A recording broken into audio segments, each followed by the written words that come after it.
My name's Charlie Morgan, and I grew up in rural Southern Oregon and Ashland, Oregon.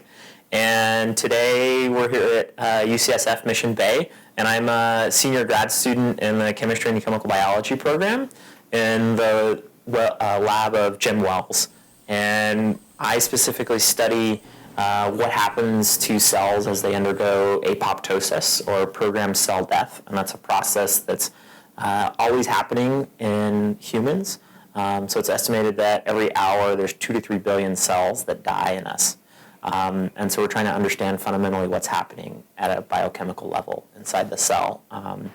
with the hope of, if we can understand that more, we can think about new therapies for treating cancer, different types of infections, or Alzheimer's or Parkinson's disease. I thought I was going to go into medicine at one point during college, but I really enjoyed chemistry and physics, and I enjoyed research at the bench. I was able to spend a summer during undergrad working up at Oregon Health Science University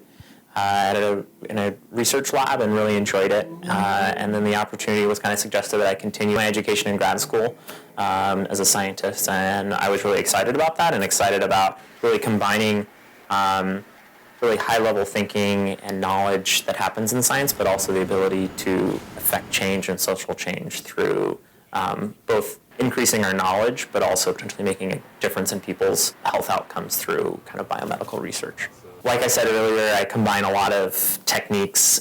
from molecular biology to biochemistry to cell biology to try to understand kind of the biochemical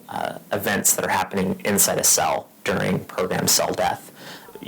Manipulating DNA and changing the DNA sequence, and then transferring that, taking that, and introducing that mutated sequence into human cells growing in petri dishes. And then I'm using microscopy or other techniques to analyze and